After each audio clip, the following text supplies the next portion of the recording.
nosso Deus é bom e a sua bondade nos alcançou.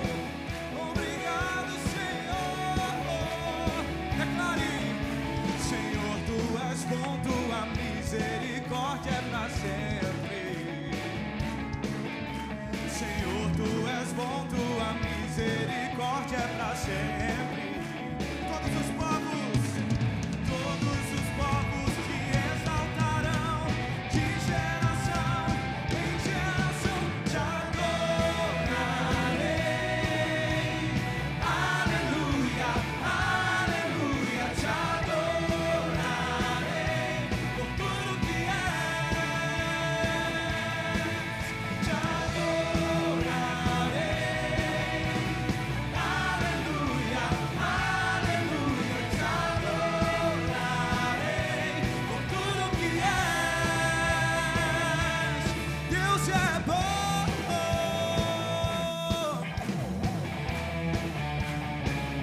Deus é bom em todo tempo. Em todo tempo tu és bom, Senhor. Declare: Senhor, tu és bom, tua misericórdia é para sempre. Senhor, tu és bom, tua misericórdia é para sempre. Todos os povos te exaltarão, de geração em geração te adorarei. Aleluia, aleluia, te adorarei por tudo que és. Te adorarei. Aleluia, aleluia, te adorarei por tudo que és. Deus é bom.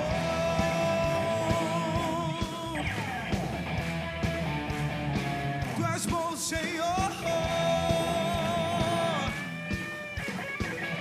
Declare: Deus é bom. Deus é bom o tempo todo, o tempo todo. Deus é bom, Deus é bom o tempo todo, o tempo todo. Deus é bom, Deus é bom o tempo todo, o tempo todo. Deus é bom, Deus é bom o tempo todo, o tempo todo. Deus é bom, Deus é bom o tempo todo, o tempo todo. Deus é bom, Deus é bom o tempo todo, o tempo todo. Deus é bom. Celebre o Senhor.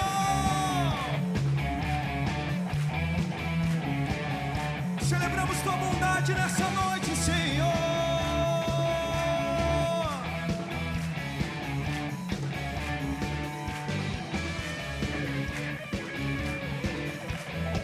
Recebe a nossa adoração, recebe o nosso louvor, Deus. Obrigado pelo teu amor, Jesus. Santo é o teu nome para sempre. Que todos os povos saibam que tu és bom, Senhor. Te adorarei. Aleluia, aleluia, te adorarei por tudo que és. Te adorarei. Aleluia, aleluia, te adorarei por tudo que és, por tudo que és, por tudo que és. Deus é bom. Provai e vede que o Senhor é bom. Obrigado, Senhor. Tome a sua Bíblia e você vai levantá-la mais alto que você puder. Olhe bem para a pontinha dela. Ela pode estar no seu iPad, no seu iPhone, pode sair no livro, no papel, mas ela deve estar também no seu coração. E quanto mais ela estiver no seu coração, mais graça você terá. O salmista diz: escondi a tua palavra no meu coração, para eu não pecar contra ti. Deus não nos deu a sua palavra só para estudá-la.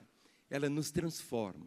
A palavra do Senhor nos transforma, nos alimenta. Então vamos dizer juntos: esta é a minha Bíblia. Eu sou o que ela diz que eu sou. Eu tenho o que ela diz que eu tenho. Eu posso fazer o que ela diz que eu posso fazer. Hoje eu serei tocado pela palavra de Deus. Eu audaciosamente confesso que a minha mente está alerta, meu coração está receptivo. Eu estou pronto para receber a incorruptível, a indestrutível, sempre viva semente da palavra de Deus. Eu nunca mais serei o mesmo. Nunca, nunca, nunca. No nome de Jesus. Amém. Queridos, desde a última quinta-feira está conosco o pastor Danilo. Ele tem sido uma bênção tão grande por onde tem passado. E desde quinta-feira que ele está aqui, então, algumas vezes pessoas passam na nossa vida e não deixam marcas nenhuma. Mas ele, o pastor Danilo, tem deixado marcas tão grandes no meu coração e creio no coração de todos nós. Mais uma vez, ele vai trazer a bendita palavra do Senhor aos nossos corações. Senhor, obrigado pela vida do pastor Danilo, pelo seu amor, ó Pai, em estar aqui conosco. Senhor, o seu rebanho ali em Ribeirão Preto, nesta hora também reunido, ó Pai, continue alimentando aquele rebanho. Mas, ó Pai, nesta hora eu invoco a Tua graça, para que através, ó Pai, do coração do Teu Filho, Senhor, ó Deus, os que estão nesse local, aqueles, ó Pai, que estão nos lugares mais longínquos da terra, possam ser edificados, consolados, exortados pela Tua palavra, que sobre ele a Tua unção envolva de uma forma tão gloriosa, em nome de Jesus. Amém. Shalom. Diga shalom. Pode sentar-se. Você sabe que um tempo atrás eu fui a Israel, não vou sempre, mas tive algumas oportunidades. E um judeu me perguntou se eu sabia o que significava shalom. Eu disse paz. Ele disse não, é muito mais do que isso. Quando nós nos saudamos com essa palavra shalom, nós estamos dizendo um para o outro que tudo te vá bem. Shalom significa que tudo te vá bem. É uma paz, mas é uma paz que traz à sua vida vitória. Amém? Agora, sabendo disso, diga para a pessoa que está aí ao seu lado, shalom. Aleluia. Meus queridos, olha, eu sou muito grato a Deus e a vocês pela oportunidade de conhecer mais de perto. Eu já estive aqui nessa igreja, não ministrando, mas recebendo, participando de conferências, sendo recebido pelo pastor Márcio. Mas esse tempo que o Senhor proporcionou por esse convite, eu acho que Deus às vezes faz algumas coisas, não apenas para abençoar a igreja, mas para também acrescentar a minha vida. Eu sou muito grato ao pastor Márcio pelo carinho, respaldo, nos inspirar, sabe, tem conceitos que no reino de Deus só a gente consegue juntar. Por exemplo, simplicidade e excelência. Como é que a gente junta simplicidade e excelência? Parece que são incompatíveis, não é? Se é simples, não é excelente, se é excelente, não é simples. Não no reino. No reino de Deus, a simplicidade e a excelência se beijam. Você conhece alguém mais simples do que Jesus de Nazaré? Alguém que imagina uma personalidade, uma pessoa mais simples do que Jesus de Nazaré? A quem as pessoas procuravam sem protocolo, as crianças queriam estar no colo dele. Os pecadores, os leprosos que tinham que ficar longe de todo mundo, mas eles se aproximavam de Jesus e ele tocava em sua pele adoecida. Simples, muito simples. Mas você conhece alguém mais excelente do que Jesus de Nazaré? Então, no reino, quando nós vivemos a vida de Jesus, Nós fazemos coisas excelentes, nós vivemos uma vida excelente, nós temos uma família excelente, mas nós não perdemos a simplicidade. Não é verdade? E essa igreja, e especialmente seu pastor, são essas verdades encarnadas. Eu sou muito grato a Deus, então, por poder servi-los e ensiná-los. Quem esteve aqui durante o congresso de células? Quem pôde participar? Alguns aqui, a maioria não.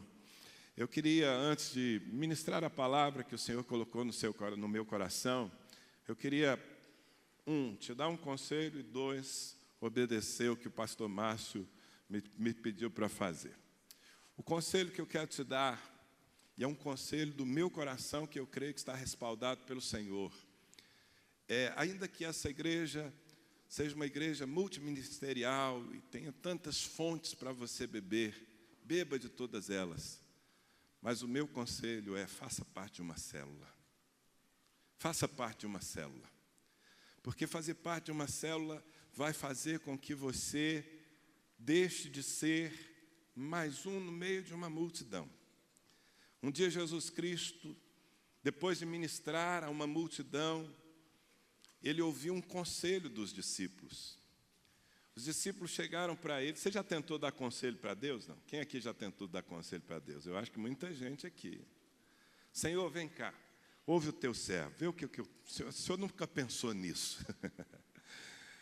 Os discípulos chegaram e falaram: Jesus, despede a multidão, para que, na versão super atualizada, mais ou menos assim, a multidão tem que se virar, Senhor. Eles precisam conseguir alguma coisa para comer, já estão aqui o dia todo te ouvindo. Deixa o povo ir. Na mentalidade daqueles discípulos, líderes que o Senhor Jesus estava formando, a multidão é isso. É gente que vem e vai. Gente que é abençoada, mas que depois tem que se virar com outras coisas. Aí Jesus deu um susto neles. Porque Jesus olhou para aqueles homens e lhes deu uma missão: dai-lhes vós mesmos de comer. Quem conhece esse texto bíblico? Quem conhece? Aí eles tomaram um susto. Eu até imagino, não é? Judas, que era o cara da tesouraria, que gostava muito de dinheiro, ele pegou a calculadora e já fez a conta. Ele falou: não tem jeito, essa multidão aí não tem jeito de alimentar. Nós precisaríamos de 200 denários para alimentar esse povo, não temos. Jesus olhou para eles e disse assim, eu estou parafraseando, mas foi mais ou menos assim. Jesus disse: eu não quero saber o que vocês não têm. Eu quero saber o que vocês têm. O que vocês têm? O que nós temos? Eles disseram: nós temos 5 pães e 2 peixes. A multidão é de 5.000 homens. Gente, você já viu um homem com fome? Quem aqui já viu um homem com fome? É forte, não é? É forte ou não é? Parece que vocês estão tímidos aqui. Você nunca viu um homem com fome ou o mineiro não come? Então eram 5.000 homens, fora mulheres e crianças. Tem mulher que come por 2 homens também. O desafio era grande. Jesus disse: alimentem a multidão. Eles falaram: não temos. Não, tem sim. O que tem? Não, tem uma coisinha pequena aqui, tem 5 pães e 2 peixes. Jesus disse: é um bom começo. Vamos começar. A multidão não é para ficar solta, é para se virar. E sabe qual foi a primeira ordem que Jesus deu àqueles discípulos que eram líderes em treinamento?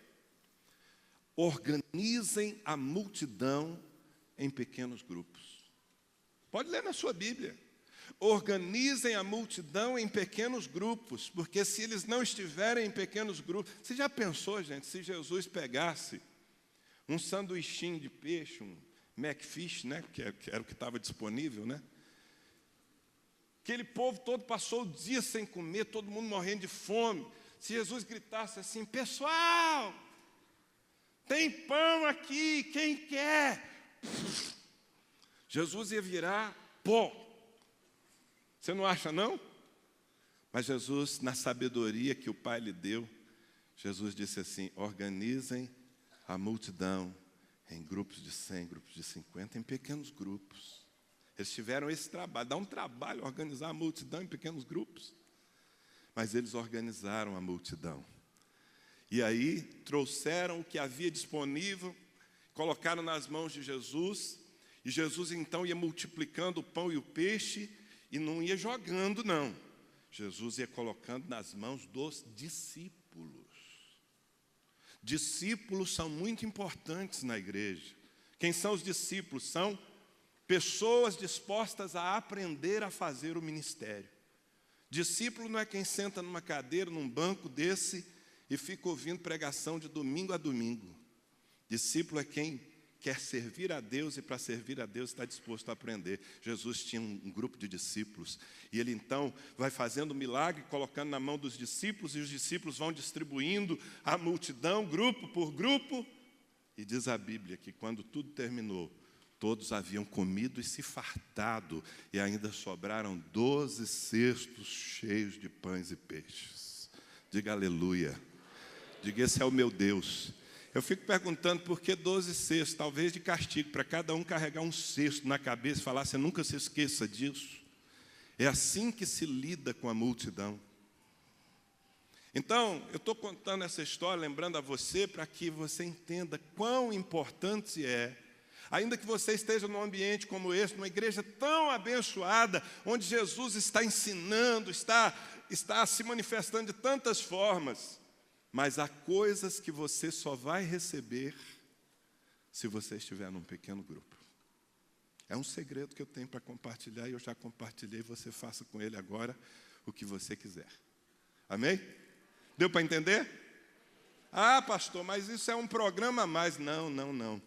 Isso vai ser o ambiente da igreja, onde você tem nome, onde você é pastoreado e onde você pode crescer para ser um servo frutífero na casa de Deus. A outra coisa, antes da palavra, é obedecer ao seu pastor. Ele me disse, Danilo, fale sobre as casas de paz. Então, eu vou tomar 5 minutos aqui para falar sobre essa estratégia que nós temos usado e que já se espalhou pelo Brasil, por outras nações. Eu já perdi o controle disso. Nasceu lá em nossa igreja, sou pastor da comunidade cristã de Ribeirão Preto.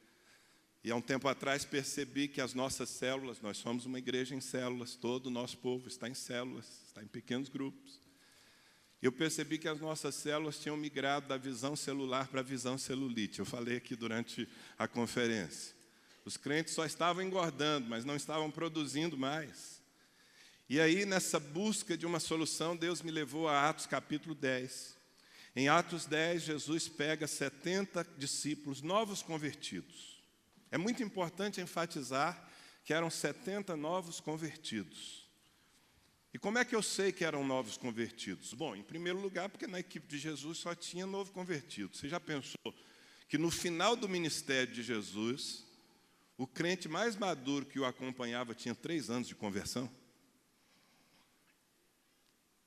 Então, daí já dá para saber. Mas eles eram tão novinhos na fé, que até aquele momento eles nunca tinham expulsado um demônio. Foi a primeira vez. E a primeira vez a gente nunca esquece, né, irmãos? Você já expulsou um demônio na sua vida, não? Quem já expulsou demônio aqui?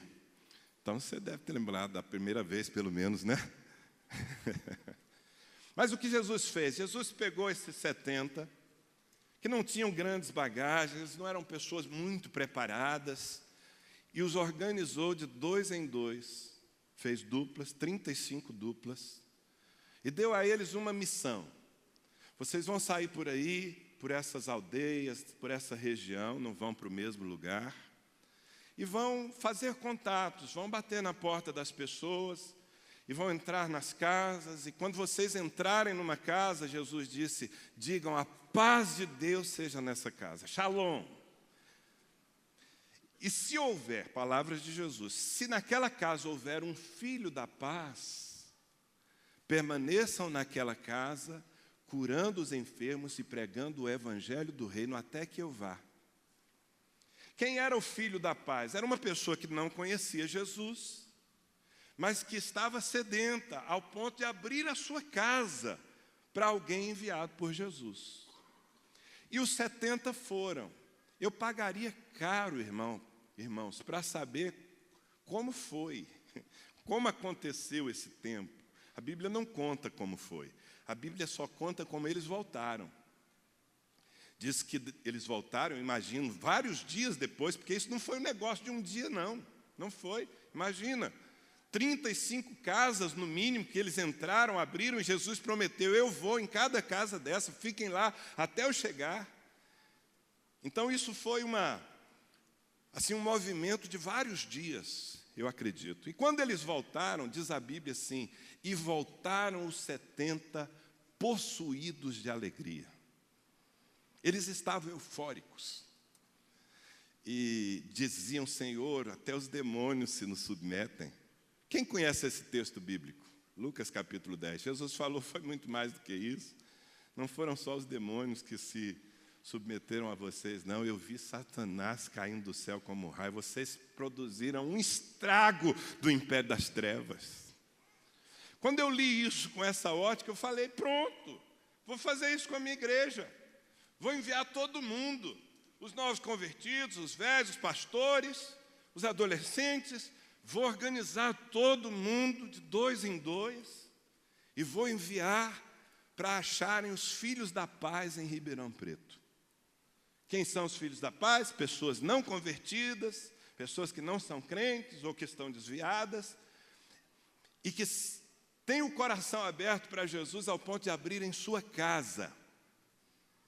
E assim nós fazemos. Aqui eu faço um parêntese, pastor Márcio, e aqui é o meu conselho, né? Vocês são dirigidos e pastoreados pelo seu pastor. Mas eu não aconselho que se faça isso fora do ambiente das células.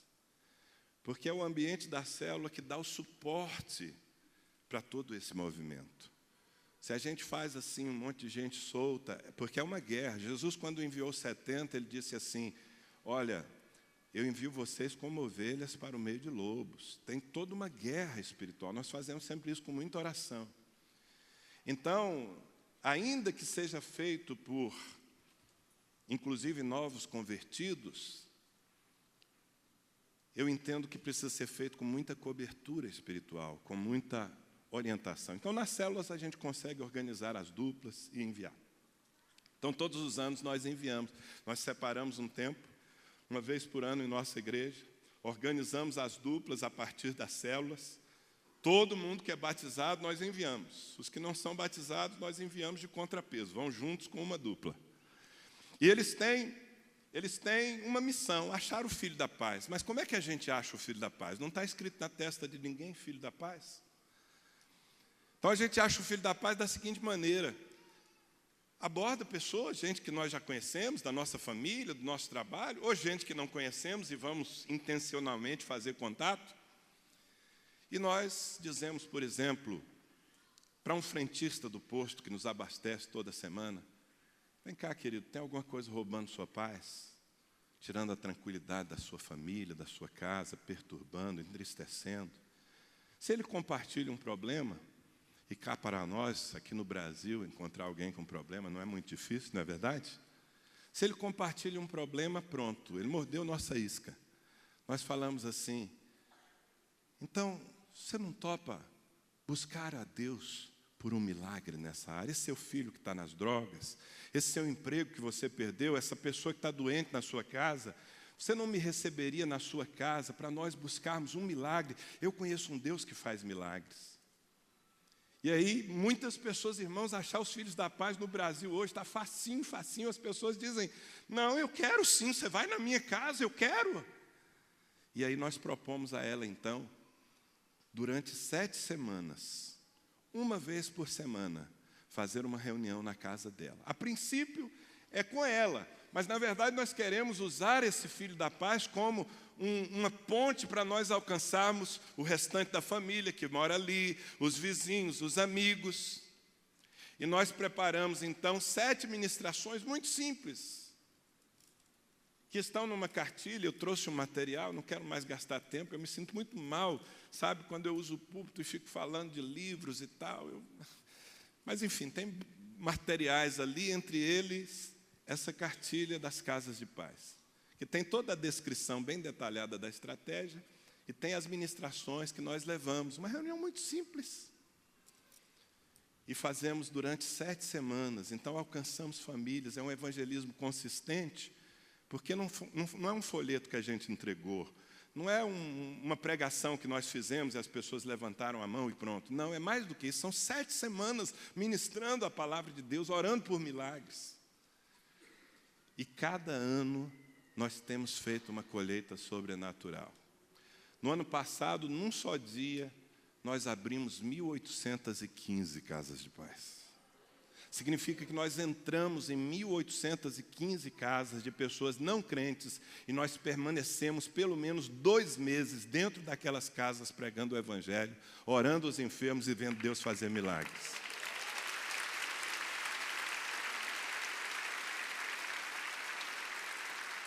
E a cada ano tem sido assim, já há 5 anos. Nós só temos o êxito que temos, eu volto a dizer, porque nós fazemos isso a partir das células. Então, pelos líderes de célula, nós conseguimos acompanhar esse processo, porque senão corre o risco de tudo cair num vazio, não ter continuidade, a pessoa se converte, mas não tem para onde, né?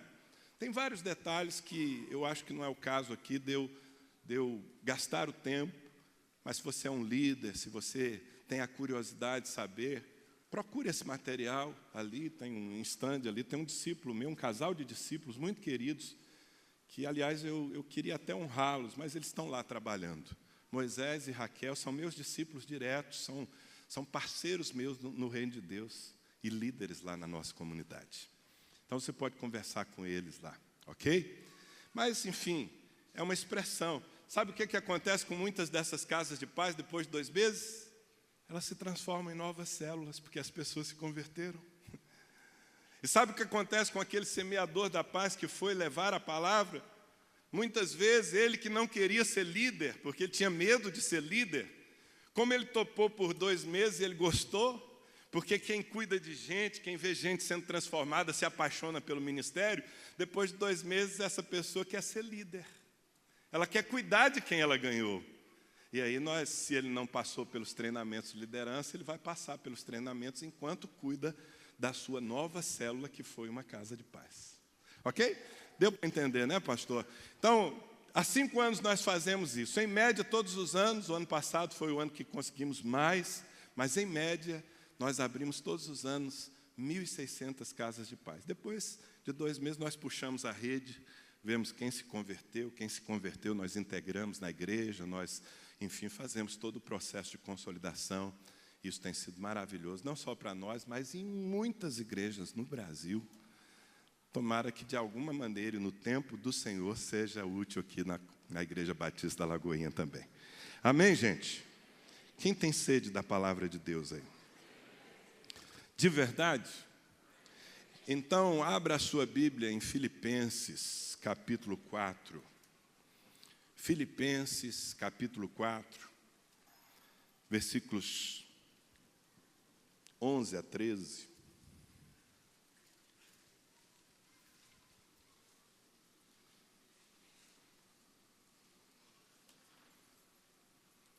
Na verdade, nós vamos partir desse texto, mas nós vamos passear por algumas passagens que estão no livro de Gênesis, ok? Como o livro de Gênesis é muito fácil de ser encontrado, então, fica tranquilo. Filipenses 4, versículos 11 a 13, diz assim, palavras do apóstolo Paulo. Digo isto não por causa da pobreza, porque aprendi a viver contente em toda e qualquer situação. Tanto sei estar humilhado, como também ser honrado. De tudo e em todas as circunstâncias já tenho experiência, tanto de fartura como de fome, assim de abundância como de escassez. Tudo posso naquele que me fortalece. Está escrito na sua Bíblia também? Confirma aí? Talvez com uma tradução diferente, mas com o mesmo sentido. Eu quero partir daqui porque essa passagem é muito inspiradora, embora às vezes nós gostamos muito da última frase, não é? Tudo posso naquele que me fortalece. Grande parte dos crentes usa essa expressão de uma maneira errada, com um certo triunfalismo, né? Como se eu fosse o super-homem, eu vivesse acima das circunstâncias e nada me atinge, nada me abala, eu posso qualquer coisa, eu sou o cara. Mas não é esse o sentido. Paulo está dizendo que a vida cristã não é um conto de fadas. Que a vida cristã, o fato de nós andarmos com o Senhor e até o fato de nós andarmos em fidelidade com o Senhor, não nos garante uma vida assim, linear, tranquila, sempre na crista da onda. Não. As circunstâncias muitas vezes mudam, mesmo na vida do mais fiel dos servos de Deus. Às vezes nós estamos lá em cima, eu digo em relação às circunstâncias. Estamos nadando de braçada, como a gente diz lá no interior. Às vezes nós estamos lá embaixo, vivendo um tempo de humilhação, um tempo de provação. Ou seja, os cenários da nossa vida, eles não são estáveis, irmãos. Os cenários da vida de ninguém são estáveis. Eles mudam, e às vezes eles mudam de uma forma tão radical que a nossa fé é desafiada. O que Paulo está dizendo aqui é que ele teve que passar por um aprendizado. Ele diz: eu aprendi a viver contente em toda e qualquer situação. Eu aprendi, em outras palavras, Paulo está dizendo o seguinte: eu aprendi a não depender das circunstâncias. O meu relacionamento com Deus não depende de se eu estou por cima ou se eu estou por baixo. Eu sei passar pela pobreza, porque eu já passei, e eu sei também ser honrado e viver a abundância, porque eu também já experimentei. E você sabe que muita gente na pobreza, na escassez, na humilhação, nega a fé. E você sabe também que muitas pessoas no sucesso, no êxito, na riqueza, também negam a fé. Então nós precisamos buscar um relacionamento com Deus que seja tão rico, tão intenso, tão real, que as circunstâncias nunca mudem o nosso coração. Amém? Que o nosso coração seja estável, aconteça o que acontecer. E aí eu quero tomar como exemplo a vida de um homem chamado José. Dizem por aí que ele é José do Egito. Eu estou numa campanha mundial de resgate da identidade do José. Porque se tem uma coisa que esse cara nunca foi, é do Egito. Então você que chamava esse personagem, filho de Jacó, de José do Egito, pode parar. Pode parar, porque do Egito ele não era.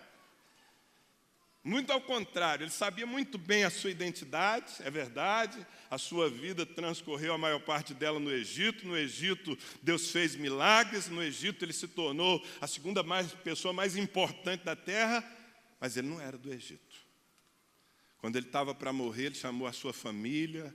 Ele disse: olha, Deus nos abençoou aqui no Egito, mas não é essa terra que Deus nos prometeu.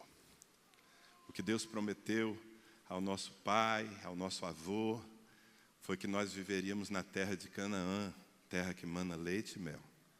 Vai demorar um pouco. Vão ser 400 anos, mas um dia Deus vai nos tirar daqui, vai tirar os nossos descendentes e vai nos levar para Canaã. E ele disse assim: e quando isso acontecer, não deixem os meus ossos aqui. Levem os meus ossos e enterrem lá, porque eu não sou do Egito. Deu para entender que ele não é do Egito? Então você pode gastar um minutinho aí. Pode pedir perdão a Deus, Senhor, perdão então. Mas José é uma figura muito, muito, muito inspiradora. Porque ele tinha um coração em Deus. Desde novinho, desde adolescente, nós o vemos com duas coisas inegociáveis em sua vida.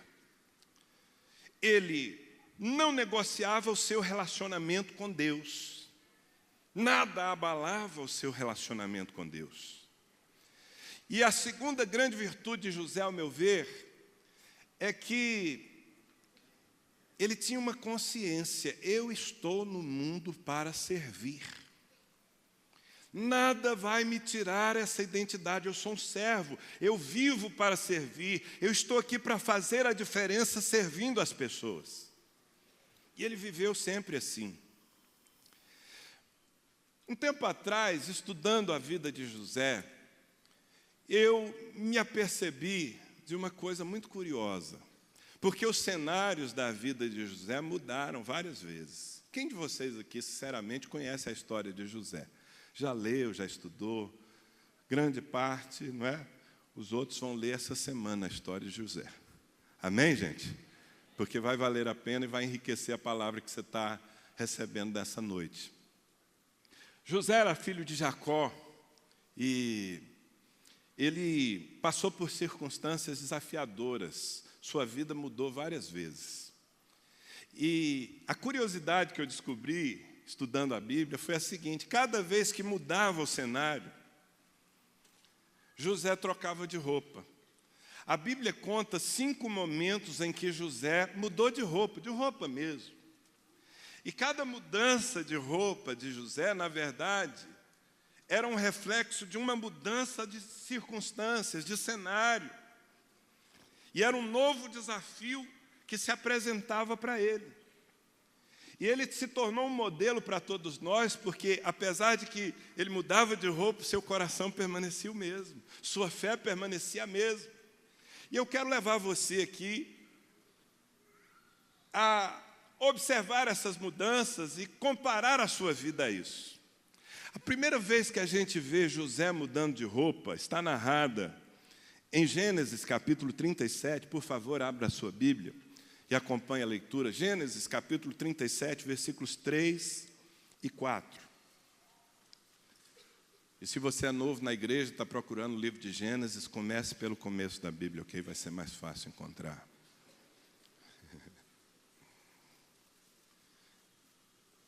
Gênesis 37, versículos 3 e 4. Diz assim: E Israel amava a José mais do que a todos os seus filhos, porque era o filho da sua velhice, e fez-lhe o quê?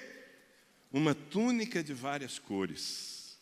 Vendo, pois, seus irmãos que seu pai o amava mais do que a todos eles, odiaram-no e não podiam falar com ele pacificamente. Aqui nós vemos José trocando de roupa a primeira vez. O pai dele o amava de uma maneira especial, era o filho da velhice. Não é porque ele era melhor que os outros. Era um amor gratuito de Israel, Jacó, não é? E por amar assim, ele transparecia essa predileção. E um dia ele chegou com uma túnica que ele mesmo preparou, de várias cores, falou: filhinho, isso aqui é para você. E aí, o José, ainda adolescente, vestiu a sua túnica colorida e ficava passeando no meio da casa com ela. E essa experiência, irmãos, representa determinados momentos da nossa vida. Eu não sei se você já se sentiu assim. Eu já, e muitas vezes. Em que a gente olha para o que está acontecendo à nossa volta conosco, que nós falamos assim: eu acho que Deus me ama mais do que a todo mundo. Eu acho que eu sou um filho predileto. Eu já senti isso muitas vezes. Eu sei que teologicamente não está correto, porque Deus não faz acepção de pessoas. Mas dá licença, às vezes eu me sinto assim. Hoje mesmo, eu me senti mais uma vez assim. Eu falei: Deus me ama mais do que todo mundo. Porque terminei o culto aqui hoje pela manhã, o culto de ceia maravilhoso. Aí o pastor Márcio fala assim: a gente vai almoçar juntos de novo. Eu falei: puxa vida, Deus me ama, vou almoçar com Ele. Pensei que isso era o máximo. Vai ser bom, vou poder desfrutar da sabedoria, da experiência, da amizade desse homem que eu tanto admiro. Mas tinha mais, irmãos. Quando nós chegamos no restaurante, ele tinha preparado uma surpresa para mim. Ele descobriu que um amigão meu, chamado Luciano Subirá, você conhece, não? Luciano Subirá estava aqui em BH, e ele fez o Luciano ir encontrar com a gente lá no restaurante. E eu curti aquele momento, eu falei: Deus me ama demais. E ainda aconteceu, posso contar, pastor? Ainda aconteceu uma coisa que eu falei: aí é que Deus me ama mesmo. Você acredita que o pastor Márcio, meu anfitrião, esqueceu a carteira em casa? Ele esqueceu a carteira em casa. Como é que ele ia pagar o nosso almoço, né? Quando ele falou no carro, procurando a carteira, eu já comecei a glorificar a Deus. Aleluia, aleluia, a providência de Deus. Eu falei, o senhor não ouse ir na sua casa buscar a carteira. Deus está me dando uma oportunidade nessa tarde de pagar um almoço para o senhor. Fala a verdade, eu sou muito amado por Deus. Eu estou brincando aqui, mas é verdade. Há momentos, não são momentos apenas, às vezes períodos, em que você olha assim para a sua vida e fala, puxa, está tudo dando certo. Você pensa numa coisa, a porta abre, você faz um investimento, dá certo. Eu sei que isso não é para todo mundo e toda hora, mas eu sei que muitos de vocês já experimentaram ou estão experimentando isso.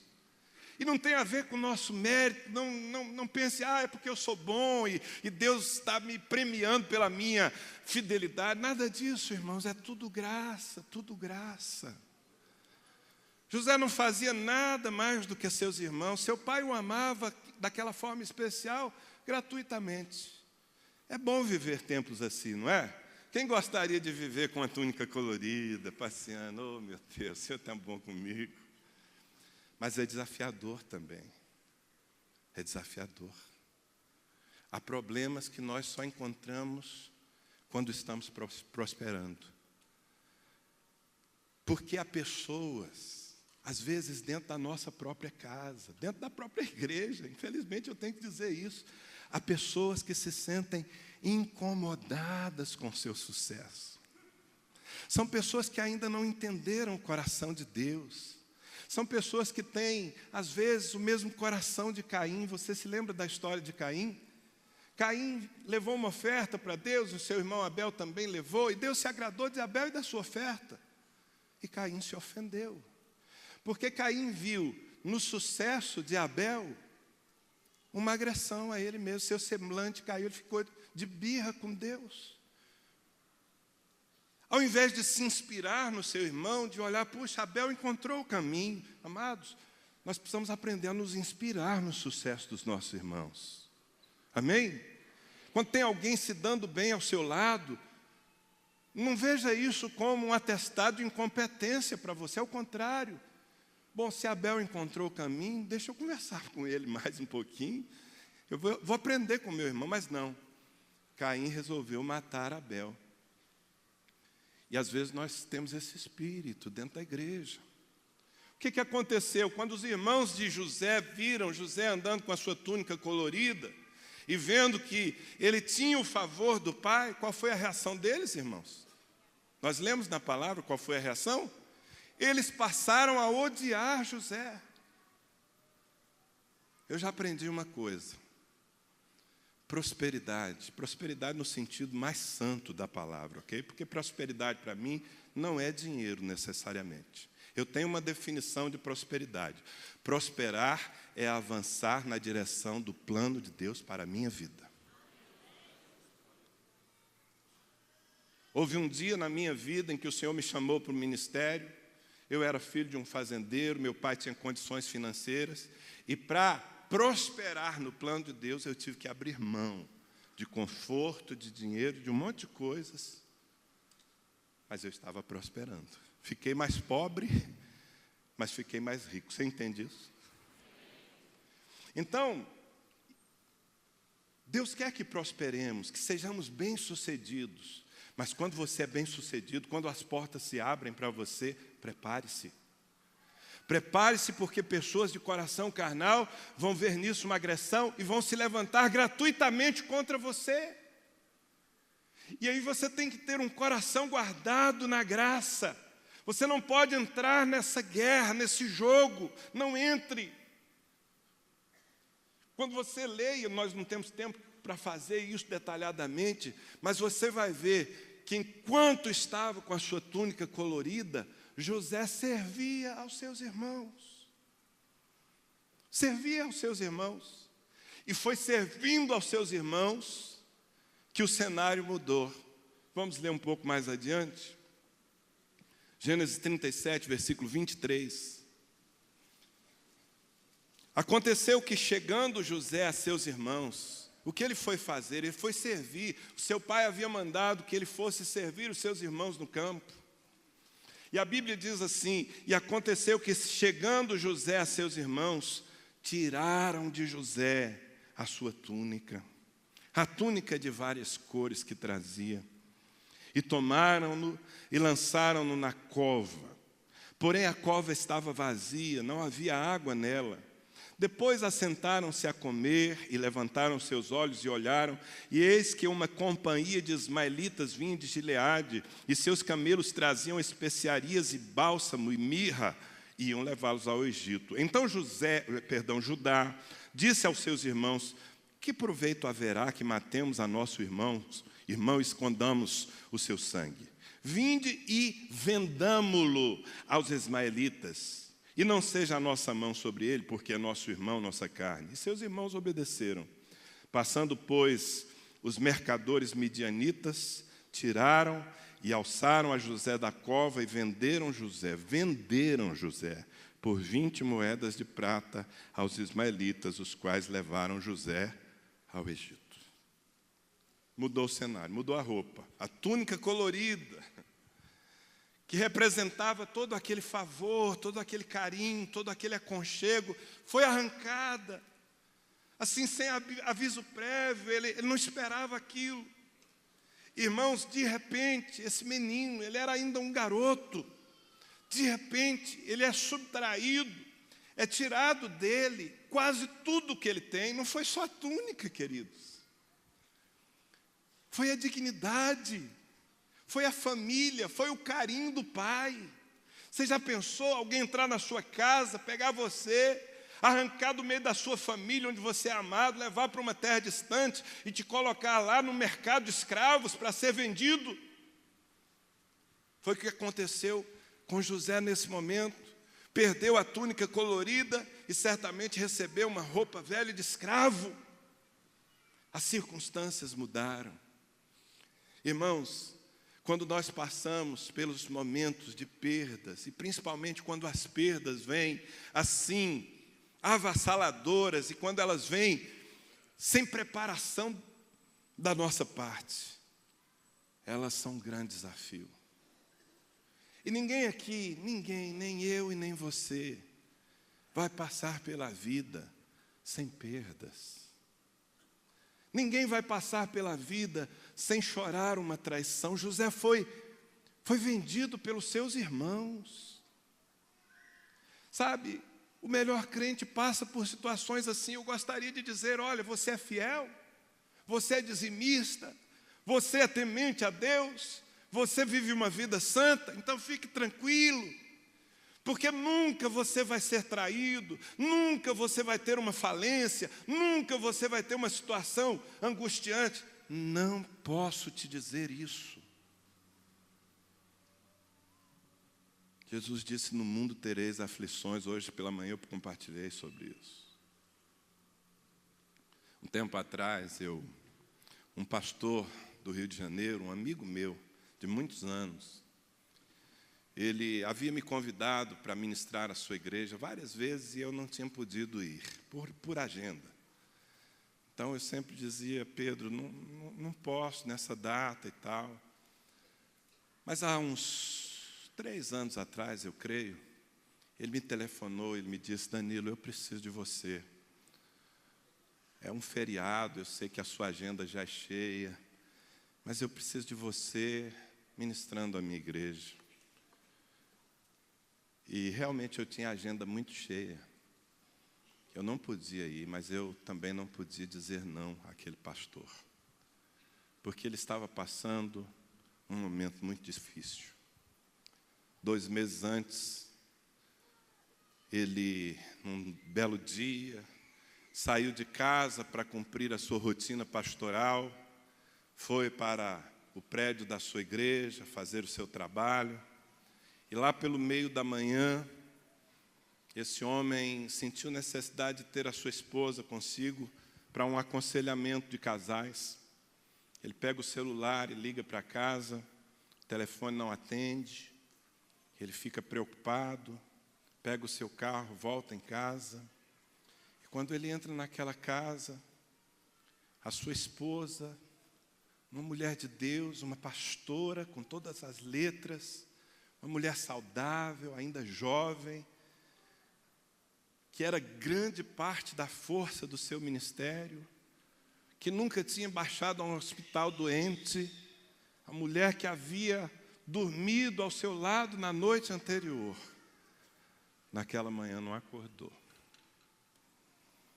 Quando ele chega em casa, Denise, sua esposa, estava morta. Não tem explicação, nem a medicina conseguiu detectar o porquê. E você imagina o que é isso? Muitos de vocês já passaram por situações assim. Pessoas fiéis. Mas de repente o cenário mudou, ele acordou para mais um dia feliz, servindo ao Senhor ao lado da esposa. E agora, ele não tem mais a sua companheira. Eles são uma igreja lá em Marechal Hermes, se não me engano, eu não sou muito localizado no Rio, mas uma igreja de muita fé. Ele e os seus discípulos levaram o corpo daquela mulher para o templo, eles passaram o dia orando para que ela ressuscitasse. Não pelo desespero apenas de tê-la perdido, mas porque eles realmente creem em ressurreição, e eu creio que aquele povo vai ressuscitar um morto qualquer dia desses, porque eles são ousados. E eles só pararam de orar quando finalmente o Senhor falou ao coração desse pastor: eu levei sua mulher, entrega. Então, menos de 2 meses depois, ele me chama e diz: eu preciso de você aqui. Eu não podia dizer não. Então eu cancelei os compromissos que eu tinha, eu fui para o Rio de Janeiro ministrar a sua igreja.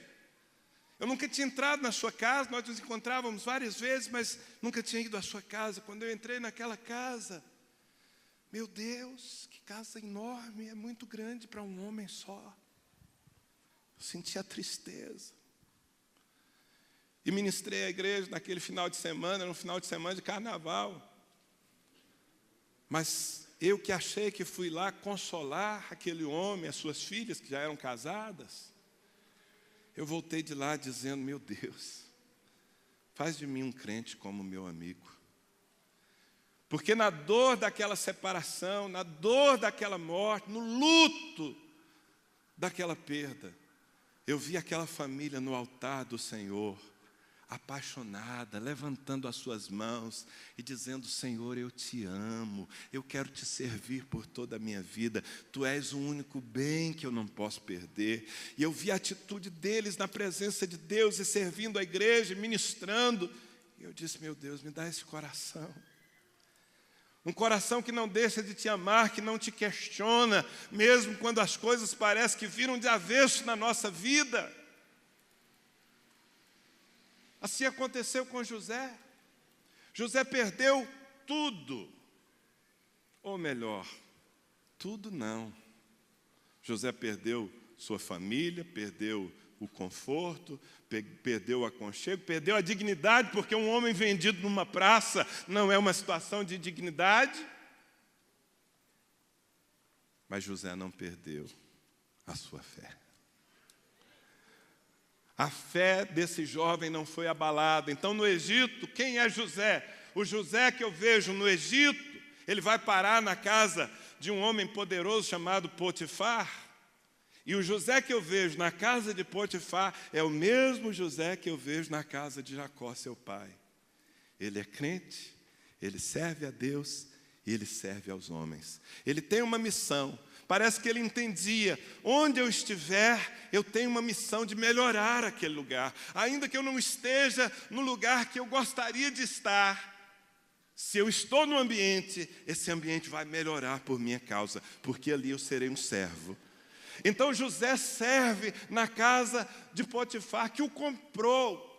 Ele entrou naquela casa, irmãos, como um objeto. É muito terrível quando um ser humano se sente um objeto, não é verdade?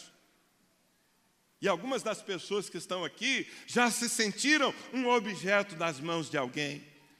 Nas mãos de um padrasto que violentava, nas mãos de uma pessoa que abusava moralmente.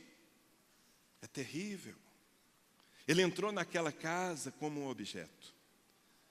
Mas enquanto ele estava ali, ele se fez servo. E sabe o que aconteceu na casa de Potifar?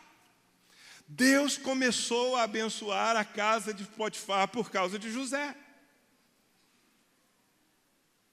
Ao ponto de que Potifar colocou tudo o que ele tinha nas mãos de José. Aí ele se tornou, eu não sei se isso existe, mas digamos, ele se tornou um escravo classe A. Parece que a vida melhorou um pouquinho para ele. Se ontem ele estava numa cova ou sendo vendido numa praça de escravos, agora pelo menos ele era o escravo da confiança do seu senhor Potifar. E Potifar confiava nele, porque as circunstâncias não fizeram dele um homem infiel. Começou a crescer.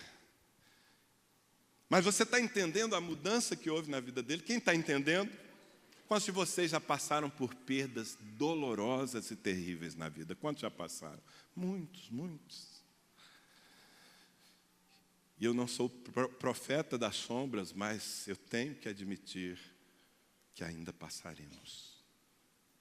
Os dias são maus. Nós estamos vivendo num mundo desordenado. Esses dias lá em Ribeirão Preto, a cidade foi chocada. Uma pastora, uma mulher que se converteu na minha igreja. Eu ajudei nos seus primeiros tempos de fé. Eu atuei para que o casamento dela fosse restaurado. E ela se tornou uma pastora com seu marido na cidade, uma outra igreja. Ela foi ajudar, como ela sempre fazia, trabalhos nas favelas, e chegou um casal na igreja, ela começou a ajudar aquele casal, e um dia ela pegou esse casal para levar para onde eles moravam, casal muito pobre. E enquanto ela servia aquele homem, se levantou e a matou, para roubar o que ela tinha. Foi morta essa serva do Senhor. Foi morta a tesouradas.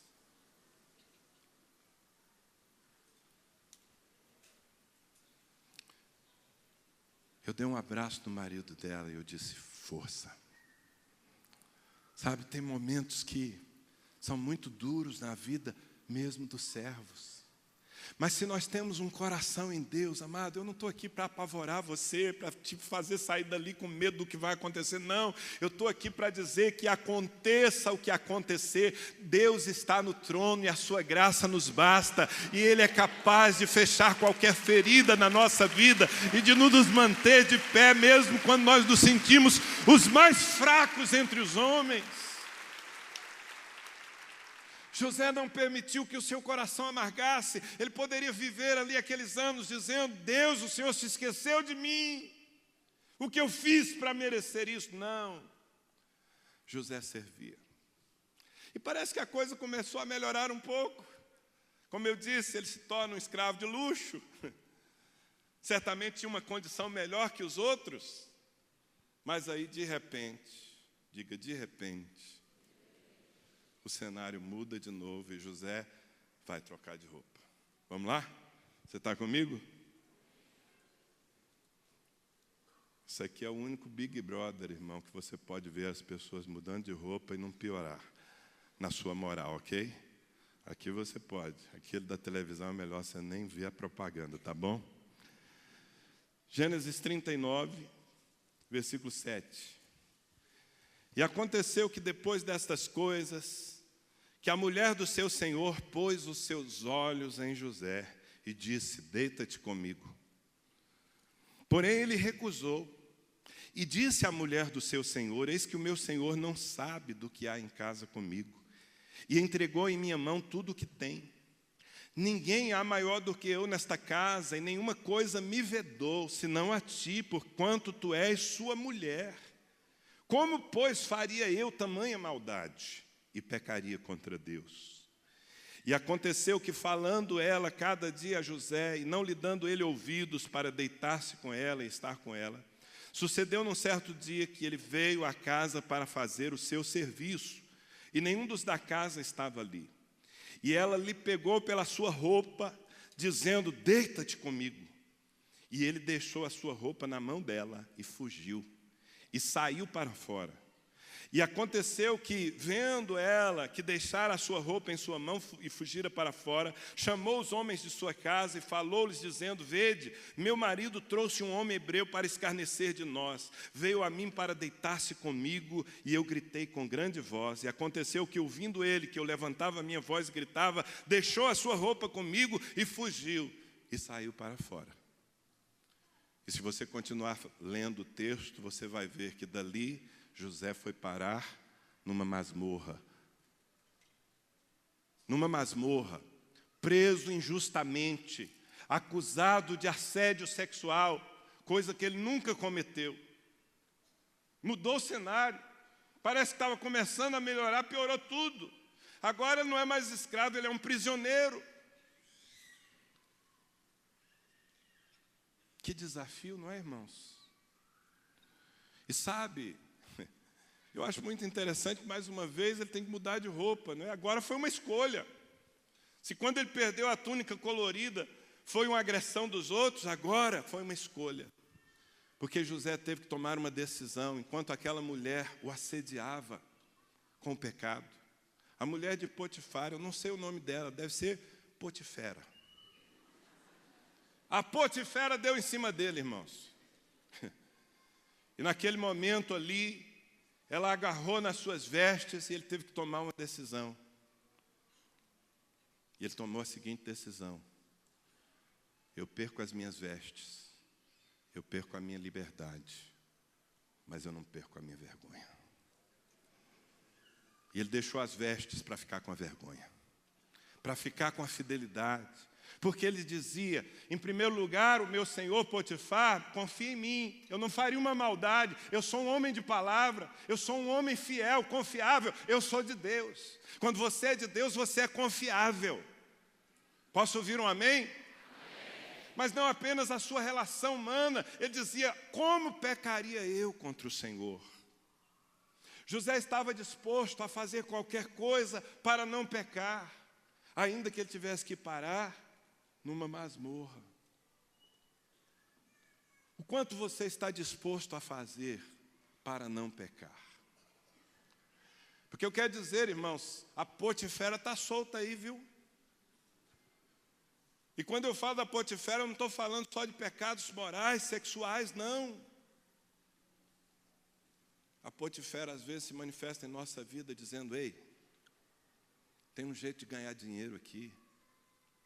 Não é muito legal, não, mas todo mundo está fazendo e está dando certo.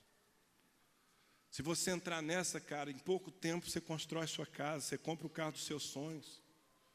Vai. Eu fico imaginando o tipo, porque ela assediava José, mas eu fico imaginando as vozes demoníacas. Ele era um jovem, irmãos, cheio de vigor, carente.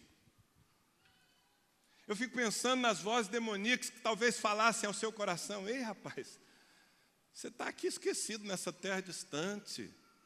A mulher dando sopa aí para você, ó. Você já tem a confiança, o coração do teu Senhor. Se você tiver o coração dela, você reina nessa casa. Pula dentro, meu filho, aproveita. E todos nós sabemos que essa voz soa, dizendo para o crente, pula dentro, aproveita, não vai ter consequências, você vai se dar bem, olha a tua situação, você precisa. Meu irmão, posso te pedir uma coisa em nome de Jesus? Não troque a sua vergonha por nada que o mundo te oferece. Não troque a sua fidelidade a Deus, não troque a sua missão. Satanás é um mestre em, preparar vitrines para nós. Tem formas tão mais fáceis de ser pastor do que ser pastor correto. Há 4 anos nós fizemos uma ampliação no nosso templo. E foi uma obra grande, cara. Estávamos para inaugurar. Nosso templo agora tem 3.000 assentos, climatizado. Estava tudo pronto. Eu tinha a inauguração marcada, íamos inaugurar no nosso grande congresso, na conferência que nós fazemos, todo feriado de Semana Santa, nós chamamos de revisão.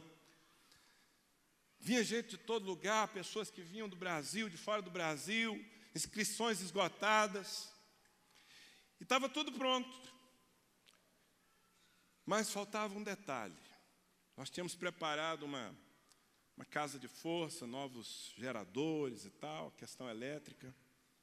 E já estava tudo pronto. Nós precisávamos só que a companhia elétrica fosse lá, vistoriasse, desse ok, assinasse um documento. Pode usar. Eles não vinham. Pastor, uma semana antes, o engenheiro, que era meu xará, se chama Danilo, ele não era crente. Ele se converteu por essa história que nós temos juntos. Mas naquele momento ele não tinha se convertido ainda. Ele chegou apavorado para mim, ele disse: pastor, nós estamos há uma semana da inauguração e nós não vamos ter energia, porque eu já fui na companhia, já apelei para todos os processos e nós não conseguimos alguém para dizer ok. Eu resolvi testar o Danilo. Eu falei: Danilo, nós estamos no Brasil, Danilo. No Brasil não funciona assim, você vai lá no órgão, paga as taxas necessárias, faz o protocolo e no dia seguinte está tudo feito. Não, Danilo, no Brasil é de outro jeito.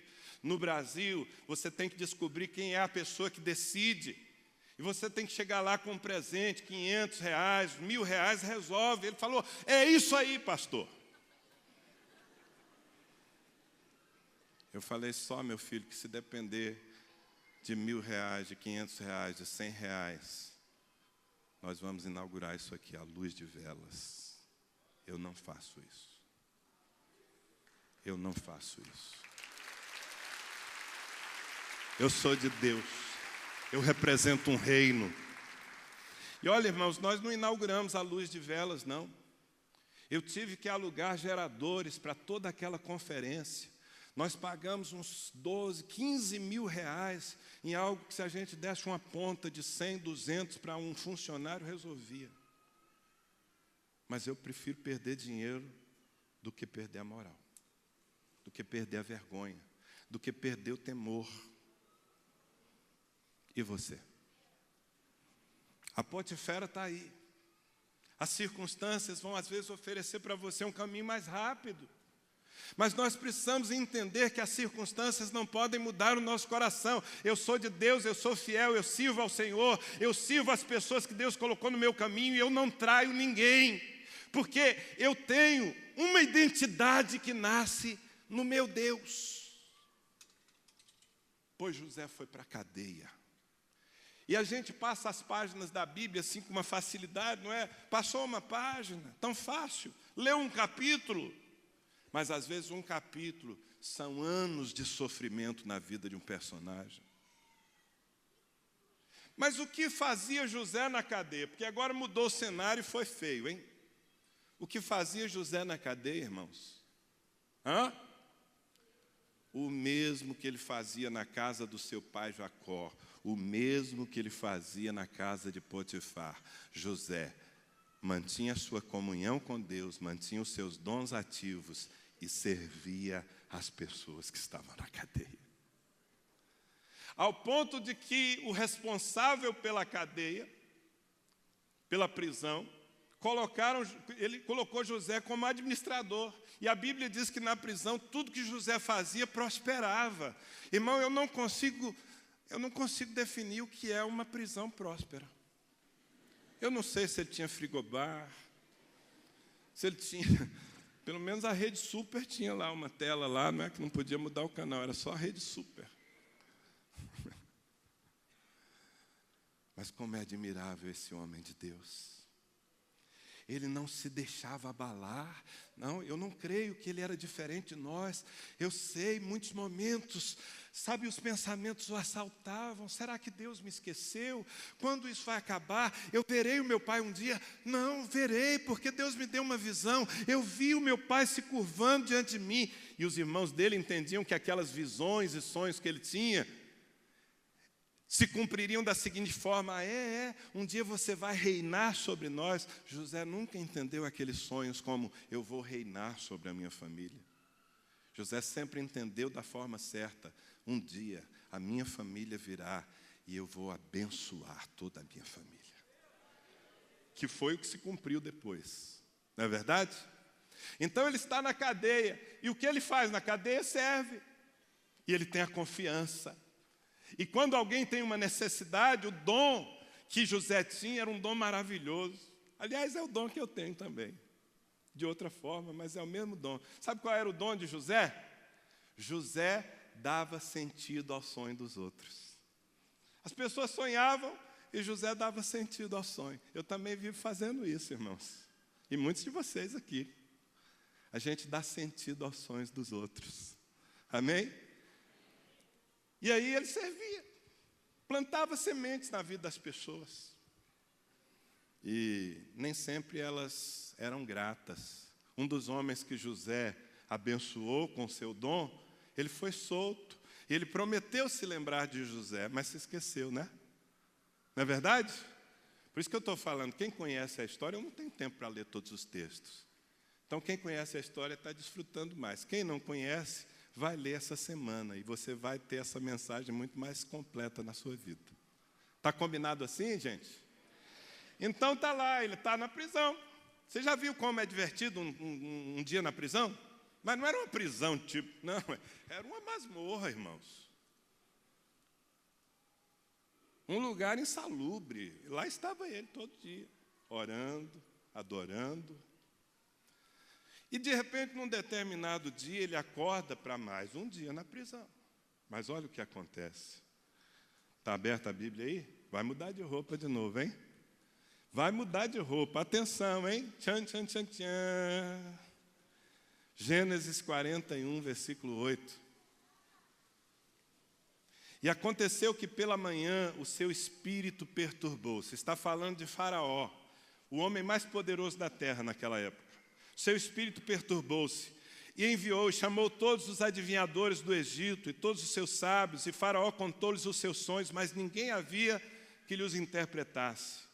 Então falou o copeiro-mor a Faraó, dizendo: das minhas ofensas me lembro hoje. Estando Faraó muito indignado contra os seus servos e pondo-me na prisão, na casa do capitão da guarda, a mim e ao padeiro-mor, tivemos um sonho. Na mesma noite, eu e ele sonhamos, cada um conforme a interpretação do seu sonho. E estava ali conosco um jovem hebreu, servo do capitão da guarda, e contamos-lhe os nossos sonhos, e ele nos interpretou, cada um conforme o seu sonho. E como ele nos interpretou, assim aconteceu. A mim me foi restituído o meu cargo, e ele foi enforcado. Versículo 14, vai mudar de roupa. Então mandou Faraó chamar a José, e o fizeram sair logo do cárcere, e barbeou-se, e mudou de roupas, e apresentou-se a Faraó. Diga aleluia. Começou uma virada na vida desse servo de Deus. Ele acordou para mais um dia de luta no cárcere, mas naquele dia alguém bateu ali e disse: ei, Faraó está te chamando. Barbeie-se, vista uma roupa digna, tira essa roupa listrada de irmão metralha aí.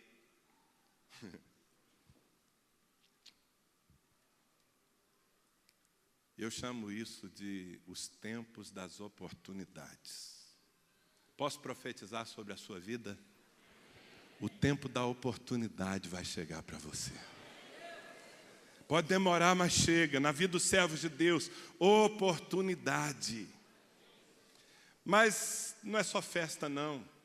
Porque a oportunidade muitas vezes chega para nós, mas nós não nos preparamos para ela. Não adianta nada a vida te oferecer oportunidades se você perder o teu tempo com a mágoa, com a queixa. Quando chegou alguém e disse: Faraó teve um sonho, precisa de uma interpretação. Eu fico imaginando, estava conversando com o pastor hoje, fico imaginando se José, durante aquele tempo na cadeia, tivesse amargurado, tivesse desanimado, deixado de orar, deixado de servir, de praticar, não é, os seus dons, porque ele estava na cadeia, mas estava interpretando sonhos. Já pensou? Chega o mensageiro de Faraó e o José fala assim: ai meu Deus, ele precisa agora, é? Sabe o que é, moço? É que ultimamente eu não tenho orado, sabe? Ultimamente eu desanimei, andei reclamando, faz tempo que eu não oro, não jejuo. Estou meio fora de sintonia. Não dá para o faraó esperar uma semaninha, não? Para eu dar uma reconectada aqui com meu Deus, fazer um jejumzinho, botar a vida em dia. Você acha que o faraó ia esperar uma semana de jejum? Ia não? Não ia não. Mas José não precisava. Ele não precisava de uma semana, ele não precisava de um dia. Ele estava pronto. Porque enquanto ele estava no cárcere, ele estava se preparando para o dia da oportunidade, ele estava servindo, ele estava usando os dons que Deus havia lhe dado. Tem muita gente esperando que as portas se abram para começar a usar os seus dons. Às vezes eu brinco, tem gente que chega para mim, pastor, eu tenho um chamado missionário. Eu creio que um dia Deus vai me levar para a Bolívia. Eu falo para o sujeito, então começa evangelizando a Olívia, que mora do teu lado, rapaz. Eu pensando na Bolívia, a Olívia está indo para o inferno. Ah, pastor, mas o meu chamado é para ser um líder, um pastor de uma igreja. Ótimo. Cadê suas ovelhas? Cuida de quem Deus está pondo no teu caminho. Sabe, é quando você se prepara para a oportunidade. Quantos de vocês aqui têm um sonho e até uma promessa de Deus de que vão se tornar referência profissional, de êxito profissional, empresários profissionais? Quantos de vocês têm pelo menos esse sonho na vida? Quantos? Levanta a mão. A pergunta é o que você está fazendo agora, para no dia que a oportunidade bater a tua porta, você diga, eu estou pronto, pode me dar a roupa aí que eu estou indo. Quem aqui que é solteiro quer casar? Quem quer casar aqui? Oh, glória, amém. E o casamento que você quer pode ser qualquer um ou tem que ser bom? Quem quer casar, casamento bom. Irmão, teu casamento já começou faz tempo. Já começou. O que você está fazendo para se preparar? Eu costumo dizer o seguinte, que quem está preparado para deixar de ser solteiro é quem pode dizer, eu sou inteiro. Estou completo, estou maduro, investi na minha vida, procurei servir a Deus, tenho estrutura. Pronto, pode casar. Bom, eu não quero me delongar, quero só te mostrar a última mudança de cenário, amém? Pode ser? Você ainda tem um pouquinho de paciência comigo aí? Vai mudar de roupa de novo, porque ele foi para a presença de Faraó. Tempo da oportunidade, ele estava pronto. Continuava sendo servo. Olha, deixa eu falar uma coisa. Aliás, eu falo depois de ler o texto. Gênesis 41, versículo 37. E esta palavra, porque ele foi lá para Faraó, e Faraó contou o sonho, e ele interpretou o sonho, ainda deu conselho. E aí diz aqui, e esta palavra foi boa aos olhos de Faraó e aos olhos de todos os seus servos. E disse Faraó a seus servos, acharíamos um homem como este, em quem haja o Espírito de Deus?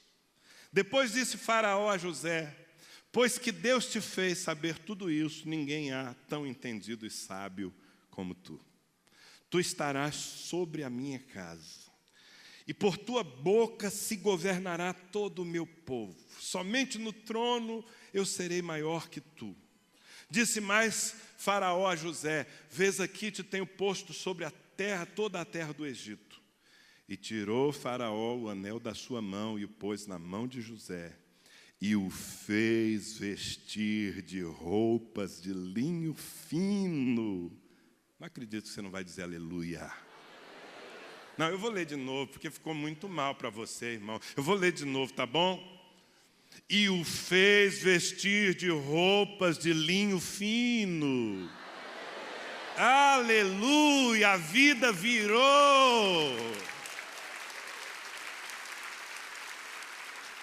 E pôs um colar de ouro no seu pescoço e o fez subir no segundo carro que tinha, devia ser uma Ferrari, com certeza, e clamavam diante dele, ajoelhai. E assim o pôs sobre toda a terra do Egito. Vestes de linho fino.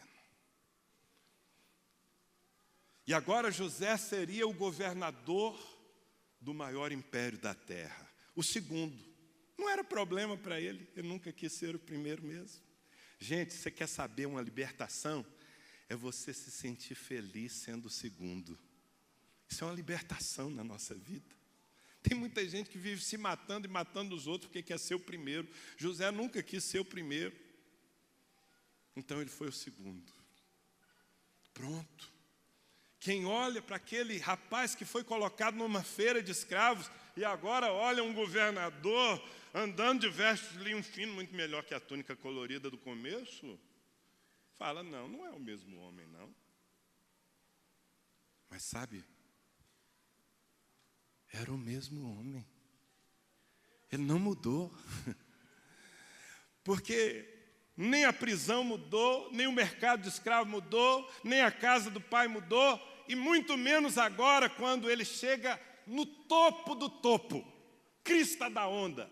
Muitos de vocês vão chegar lá, em nome de Jesus, na crista da onda. Mas cuidado, hein? Cuidado, porque na crista da onda o perigo é maior ainda. Seu coração não pode mudar. Sua veste pode mudar, mas não deixa mudar o seu coração, querido. E aqui nessa fase, irmãos, eu termino lembrando esse episódio. Aqui José passou pela maior de todas as tentações, pela maior de todas as provas. Sabe por quê? Agora ele é poderoso, agora ele pode mandar prender e mandar matar. E os seus irmãos, aqueles mesmos que anos antes o tinham vendido por 20 moedas de prata, os seus irmãos vêm ao Egito mendigando pão. José tinha uma decisão a tomar. Derramar sobre eles a amargura, a vingança, seria justo? Ou José poderia dizer, meu coração não mudou. Antes de vocês me traírem, o que eu queria era servir e abençoar vocês. Depois que vocês me traíram, eu continuo querendo servir e abençoar vocês.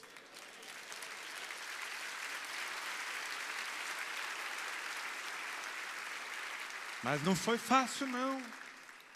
A Bíblia diz que houve um momento quando José reconheceu seus irmãos, que ele teve que sair e ele chorava, e o choro dele era ouvido na casa de Faraó.